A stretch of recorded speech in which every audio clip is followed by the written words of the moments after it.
Assalamualaikum warahmatullahi wabarakatuh. Bismillahirrahmanirrahim. Halo teman-teman klub literasi sekolah, khususnya untuk peminatan jurnalistik. Salam sejahtera bagi kita semua. Salam literasi. Pada pertemuan ketiga kali ini, izinkanlah saya Rizky Uminasihatus Solihah dari IAIN Tulung Agung selaku pendamping klub literasi sekolah di SMK Semen Padang, Sumatera Barat menyampaikan materi yang bertajuk Teknik Reportase. Oke, sebenarnya apa sih reportase itu? Kemudian, bagaimana teknik, etika, serta sistem reportase itu sendiri? Oke, teman-teman mau tahu kan? Kalau gitu kita lanjut. Apa itu reportase? Menurut Kamus Besar Bahasa Indonesia, reportase itu diartikan sebagai pemberitaan teman-teman. Pemberitaan, pelaporan, laporan kejadian berdasarkan pengamatan atau sumber tulisan. Dalam konteks jurnalistik, reportase itu merupakan proses pengumpulan informasi, data, dan fakta untuk menyusun berita. Disebut juga news gathering atau pengumpulan bahan berita, atau bisa disebut juga hunting, berburu bahan berita. Ini merupakan proses jurnalistik yang terpenting teman-teman, karena dari proses inilah terkumpul bahan-bahan atau informasi untuk diberitakan. Gimana teman-teman mau nulis berita kalau teman-teman gak punya datanya, gak punya faktanya, gak punya informasinya? Tentu tidak mungkin kan? Maka dari itu, reportase ini berfungsi untuk mengumpulkan informasi. Jadi, dalam konteks jurnalistik, ini disebut juga dengan news gathering atau hunting. Oke? Teknik reportase. Ada 3 nih teman-teman. Yang pertama ada observasi atau pengamatan, yaitu wartawan langsung datang ke lokasi kejadian untuk mengamati dan mengumpulkan data atau fakta dari kejadian tersebut. Nah, wartawan di sini langsung merasakan peristiwa yang terjadi, sehingga ia bisa menyampaikan informasi yang valid kepada para pembaca. Jadi, teman-teman harus datang ke lokasinya ya, untuk mengetahui sebenarnya apa sih yang terjadi, seperti itu. Yang kedua, ada wawancara jurnalistik. Kenapa disebut wawancara jurnalistik? Nah, hal ini untuk membedakan dengan wawancara lain seperti wawancara kerja atau wawancara interogasi polisi atau juga wawancara beasiswa. Nah, kita nyebutnya wawancara jurnalistik ya teman-teman. Apa itu? Yaitu wartawan bertanya langsung untuk menggali informasi atau keterangan kepada narasumber. Siapa sih sebenarnya yang kita jadikan sebagai narasumber? Yaitu pengamat, pelaku, saksi, korban, dan siapapun yang memiliki informasi. Nah, perlu teman-teman ketahui, nyaris tidak ada liputan peristiwa tanpa wawancara. Jadi teman-teman, untuk menghasilkan berita yang baik, teman-teman juga harus melakukan wawancara. Oke? Yang ketiga ada riset data atau studi literatur, atau juga biasa disebut dengan riset dokumentasi, yaitu wartawan membuka arsip, buku, atau referensi terkait dengan berita yang akan ditulisnya. Kak, kenapa sih harus buka-buka buku, buka-buka arsip atau referensi? Apa harus? Nah, hal ini adalah cara kita untuk menuliskan berita yang baik supaya kita bisa meyakinkan pembaca akan berita yang kita tulis. Misalnya nih teman-teman mau menulis tentang gerakan membumikan budaya baca. Otomatis teman-teman juga harus mempunyai data tentang gerakan membaca atau keadaan dari budaya membaca masyarakat Indonesia misalnya. Nah, teman-teman bisa dapat dari mana nih untuk riset datanya? Tentu pasti dari sumber-sumber tertentu kan. Nah, contohnya nih teman-teman, kalimatnya seperti ini. Dilansir dari laman resmi kominfo.go.id, bahwasanya UNESCO menyebutkan Indonesia berada pada urutan kedua dari bawah soal literasi dunia. menurut UNESCO, minat baca masyarakat Indonesia hanya 0,001%. Artinya, dari 1.000 orang Indonesia, cuma 1 orang yang rajin membaca. Riset berbeda bertajuk World's Most Literate Nations Ranked oleh Central Connecticut State University pada Maret 2016 lalu, Indonesia dinyatakan menduduki peringkat ke-60 dari 61 negara soal minat membaca. Nah, tadi contohnya kalimat seperti itu ya teman-teman. Nah, pasti teman-teman perlu riset untuk mencari data seperti itu kan? Oke, bisa dimengerti kan? Untuk riset data, teman-teman bisa cari di mana saja.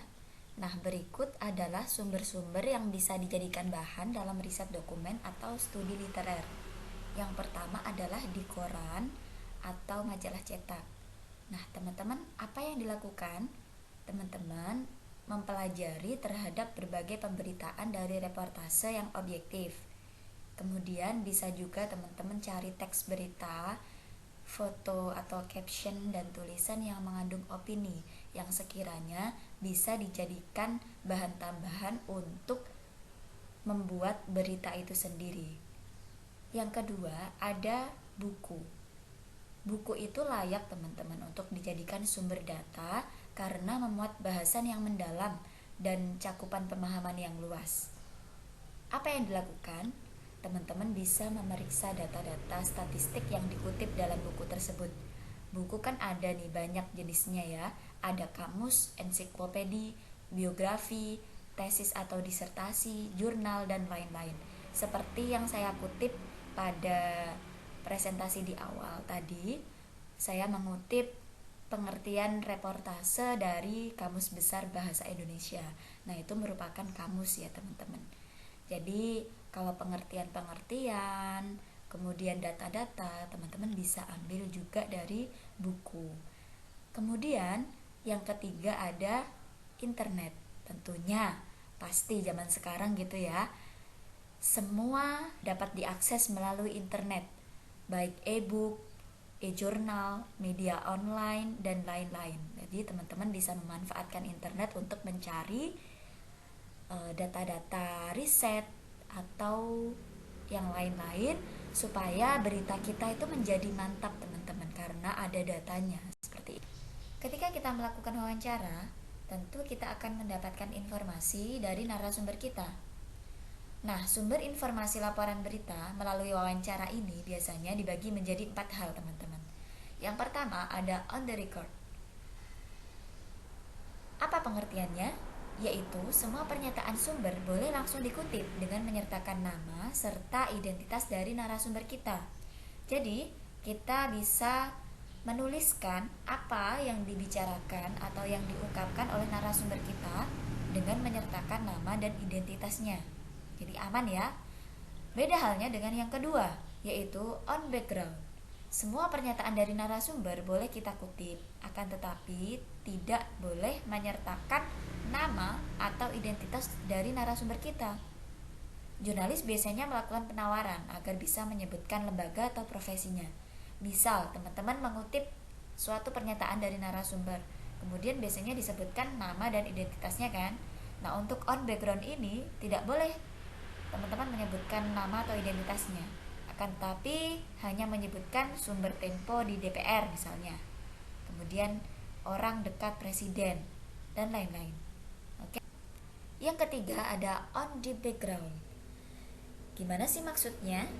Jadi on the background ini semua pernyataan narasumber boleh kita gunakan, akan tetapi tidak dalam kutipan langsung dan tidak untuk sembarang kutipan. Lalu gimana kak caranya? Yaitu dengan menuliskannya sebagai paragraf. Jadi tidak boleh dalam kutipan langsung seperti tadi, seperti yang ditanda kutip gitu ya, itu kan kutipan langsung. Nah, itu dituliskannya dalam bentuk paragraf. Nah, informasi tersebut hanya untuk jurnalis sendiri tanpa menyebutkan sumbernya. Dan yang keempat ada off the record. Off the record ini gimana sih teman-teman? Yaitu informasi hanya untuk jurnalis saja, tidak boleh disebarluaskan dalam bentuk apapun. Ini tidak bisa ditawar lagi ya. Ketika narasumber kita bilang off the record ya Mas, atau off the record ya Mbak. Jadi teman-teman tidak boleh menyebarkan informasi tersebut dalam bentuk apapun. Oke, selanjutnya adalah etika reportase. Setiap hal tentunya membutuhkan etika ya teman-teman, termasuk reportase ini. Yang harus dilakukan adalah yang pertama, cover both side, meliput semua pihak yang terkait tanpa membedakannya. Misal dalam suatu acara nih teman-teman, ada tamu undangan, ada pengisi acara, ada tokoh-tokoh yang hadir. Nah, usahakan teman-teman untuk meliput semua pihak yang ada begitu ya, tanpa membedakannya. Kemudian fairness, tidak memanipulasi fakta. Balance, keseimbangan dalam pencarian data dan pemberitaan. Kemudian teman-teman juga harus mematuhi kode etik jurnalistik yang mana sudah kita bahas pada pertemuan sebelumnya, yaitu kita harus independen, mematuhi cara-cara profesional dalam tugas jurnalistik, tidak membuat berita bohong dan fitnah, tidak menyalahgunakan profesi dan tidak menerima suap, dan kita juga harus menghargai privasi seseorang gitu ya. Kemudian kita juga tidak boleh mempublikasikan identitas atau pernyataan jika narasumber meminta off the record. Oke, kita masuk pada pembahasan sistem reportase. Gimana nih Kak caranya kita mengumpulkan berita? Kita mulai dari mana ya? Nah, teman-teman bisa melakukan hal berikut. Yang pertama adalah follow up system, yaitu mencari informasi berdasarkan isu atau masalah yang sudah menjadi berita di media. Nah, kita bisa mengembangkan berita itu atau mencari informasi terbaru, update-nya gimana gitu ya. Nah, itu untuk bahan kita membuat berita teman-teman. Bisa jadi nih kita melengkapi berita yang tadi, karena kita rasa beritanya kayak kurang lengkap, atau mempertajam. Juga teman-teman bisa menekankan hal-hal khusus dari berita tersebut, atau bisa juga dengan mencari angle yang lain dari berita itu. Kemudian teman-teman cari informasinya yang terbaru seperti apa dan dituangkan dalam berita terbaru. Oke. Selanjutnya adalah beat system, yaitu wartawan ngepost atau mangkal pada lembaga atau tempat-tempat tertentu yang dipandang sebagai sumber informasi. Caranya gimana teman-teman? Yaitu dengan mendatangi secara teratur instansi pemerintah atau swasta atau tempat-tempat lain yang dimungkinkan munculnya hal-hal yang dapat menjadi berita. Misalnya dalam konteks pendidikan nih, di sekolah, teman-teman bisa memilih tempat misalnya perpustakaan. Sebenarnya apa sih genre yang banyak diminati oleh siswa? Kemudian apa buku-buku terbaru yang ada di perpustakaan tersebut? Nah, teman-teman bisa cari informasi terbarunya. Kemudian teman-teman jadikan bahan untuk penulisan berita terbaru. Oke, bisa dipahami ya teman-teman? Pada pembahasan teknik wawancara jurnalistik. Sebenarnya nih teman-teman, para praktisi jurnalisme atau wartawan itu sependapat kalau tidak ada kiat mutlak untuk wawancara jurnalistik. Nah, tapi setiap orang, setiap wartawan itu memiliki trik atau cara tersendiri senyaman mereka guna menemui dan memancing narasumber untuk berbicara. Jadi teman-teman bisa melakukan pendekatan personal, gimana sih cara membangun keakraban dengan narasumber, kemudian mengetahui mungkin kepribadiannya seperti apa. Jadi teman-teman bisa menyesuaikan. Akan tetapi secara umum teknik wawancara jurnalistik itu meliputi 3 tahap, yaitu tahap persiapan, pelaksanaan, selanjutnya adalah tahap persiapan wawancara. Apa nih yang harus dilakukan? Yang pertama, teman-teman menentukan topik atau masalahnya. Ketika teman-teman jalan terus nggak tahu topiknya, nah apa yang terjadi? Pasti teman-teman akan merasa bingung. Apa sih sebenarnya mau dicari gitu ya? Jadi teman-teman harus menentukan topik atau permasalahannya. Kemudian memahami masalah yang akan ditanyakan atau yang kita cari beritanya. Nah, ini nggak perlu pemahaman yang mendalam-mendalam banget gitu ya teman-teman. Teman-teman bisa sedikit memahami konteksnya dengan cara baca-baca atau dengan cara browsing di internet dan lain-lain. Karena wartawan itu juga dituntut untuk mengetahui konteks supaya kita bisa tetap nyambung dengan peristiwa yang terjadi dan dengan narasumber. Kemudian kita juga harus menentukan narasumber yang tepat. Lalu kita menyiapkan pertanyaan yang sesuai dengan narasumber kita. menyiapkan pertanyaan itu nggak gampang loh teman-teman. Menyiapkan pertanyaannya kita juga harus lihat narasumbernya dengan siapa nih. Nah, terus yang harusnya kita tanyakan apa, yang harusnya nggak kita tanyakan apa. Jadi kita harus menyesuaikan diri. Kemudian kita juga harus membuat janji dengan menghubungi narasumber. Beda halnya ketika di lapangan, kita nggak harus membuat janji ya teman-teman. Kalau di lapangan, kita harus berpikir cepat, kira-kira siapa yang bisa kita wawancarai, seperti itu. Misalnya ada kecelakaan atau ada acara tertentu, nah kita harus secara cepat mengidentifikasinya. Kita bisa boleh untuk menghubungi narasumber, membuat janji dulu, terus kadang-kadang kita juga langsung untuk bertanya, minta waktu sebentar ya Pak, seperti itu. Oke, masuk ke tahap pelaksanaan wawancara. Beliau apa yang harus dilakukan? Teman-teman harus datang tepat waktu. Kalau udah ada kesepakatan, teman-teman datang sesuai kesepakatan dengan narasumber ya. Kemudian memperhatikan penampilan, pasti harus sopan, rapi, dan menyesuaikan dengan kondisi atau suasana di sana. Selanjutnya, teman-teman harus memperkenalkan diri dan mengemukakan maksud kedatangan, atau bisa sekedar basa-basi untuk menciptakan keakraban ya teman-teman. Selanjutnya juga mengawali dengan menanyakan biodata narasumber, terutama nama lengkap atau nama panggilannya jika ada. Nah, bila perlu, kalau teman-teman menemukan narasumbernya kayaknya namanya sulit nih ditulis, nah teman-teman bisa minta tolong untuk menuliskannya sendiri supaya tidak ada kesalahan penulisan nama. Selanjutnya, pertanyaan juga tidak bersifat interrogatif teman-teman, atau terkesan memojokkan. Nah, kita kan mengumpulkan informasi nih, jadi kita juga harus tanya baik-baik. Kemudian mencatat, jangan terlalu mengandalkan recorder, karena kadang-kadang recorder juga nggak jelas gitu ya teman-teman. Selanjutnya adalah mengajukan pertanyaan secara ringkas, jangan berbelit-belit. Nah, hindari pertanyaan yes no question, atau pertanyaan yang hanya butuh jawaban ya dan tidak. Karena kan kita menggali informasi, masa kita cuma tanya yang jawabannya ya atau tidak. Apakah Bapak tadi berada di lokasi kejadian? Iya Pak. Nah, kemudian apakah? Nah, kita tanyanya apakah melulu, yang jawabannya iya atau tidak. Seperti itu ya. Kemudian hindari pertanyaan ganda, satu pertanyaan saja untuk satu masalah, jadi biar bisa fokus. Oke. Nah, kemudian jadilah pendengar yang baik. Tugas wartawan adalah menggali informasi, bukan menggurui, apalagi untuk unjuk gigi. Selanjutnya adalah pasca wawancara. Apa yang harus dilakukan? Adalah sesegera mungkin mentranskrip hasil wawancara. Jangan menunda ya teman-teman, karena ingatan kita kan terbatas. Jadi mumpung ingatan kita masih segar, kita harus sesegera mungkin mentranskripnya.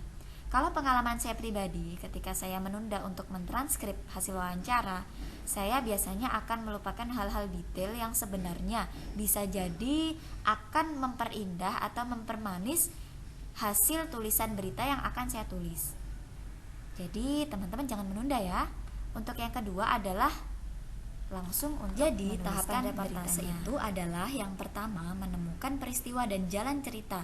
Jangan lupa teman-teman harus mencari informasi selengkap mungkin, sedetail mungkin supaya mudah dalam menuliskannya. Kemudian yang kedua adalah cek dan recheck jalan cerita. Jadi kalau ada peristiwa yang kurang jelas, teman-teman bisa menanyakan kembali, atau mungkin ada nama yang kurang lengkap, teman-teman bisa cross check kembali. Yang ketiga adalah memastikan sudut berita, biasanya disebut angle teman-teman. Ketika kita melakukan reportase dalam suatu kejadian tertentu, mungkin ada banyak sisi yang bisa kita tuliskan. Akan tetapi supaya berita kita itu bisa fokus dan tidak bias, kita ambil satu sudut berita atau satu angle berita yang kiranya menarik untuk pembaca, dan kita gali terus informasinya. Misalnya nih teman-teman, kita tonjolkan dari sisi dampaknya atau dari sisi ketokohannya, lalu kita cari benar-benar, kita gali dari narasumber atau kita amati dalam-dalam, dan ketika kita melakukan penulisan, kita akan jadi mudah. Yang keempat adalah menentukan lead atau teras berita. Ini merupakan garis besar atau ringkasan dari berita yang kita cari. Kita tentu harus memahami apa yang terjadi, siapa yang terlibat, di mana peristiwa terjadi, kapan, bagaimana dan mengapa hal itu bisa terjadi, kita harus ada gambaran atau kita harus memahami. Yang terakhir ada menuliskan berita. Nah, hal ini akan kita bahas pada pesannya adalah jangan jadi wartawan abal-abal yang belum apa-apa udah nanya ada amplopnya nggak nih? Nah, itu tidak mengejar berita, namun mengejar amplop. Terus mau menulis atau menceritakan yang serba baik jika amplopnya tebel. Kemudian kalau ada acara makanya paling banyak. Nah, kadang suka nggak jelas juga dari media apa. Nah, hal itu yang mencoreng citra wartawan yang benar. Teman-teman juga jangan menerima suap ya. Kalau ada orang yang bilang tulis yang baik-baik aja ya. Ya, teman-teman harus mampu untuk mengatakan tidak atau menolaknya. Oke. Selain itu, jurnalis muda, ayo berserikat biar kuat. Nah, teman-teman, contohnya teman-teman di SMK Semen Padang peminatan jurnalistik ini, teman-teman boleh berinteraksi dengan sesama peminatan jurnalistik yang lain, saling bertanya, kamu udah ngerjain tugas apa belum? Kamu udah cari berita apa? Kamu udah nulis sampai mana? Nah, seperti itu, biar kita makin semangat untuk melaksanakan tugas sebagai. Terima kasih atas perhatian dari teman-teman semua. Kalau ada salah-salah kata, saya mohon maaf yang sebesar. Dan jika ada pertanyaan lebih lanjut, bisa didiskusikan melalui grup WhatsApp atau boleh chat saya pribadi di nomor berikut. Sampai jumpa pada pertemuan selanjutnya. Tetap semangat, salam literasi.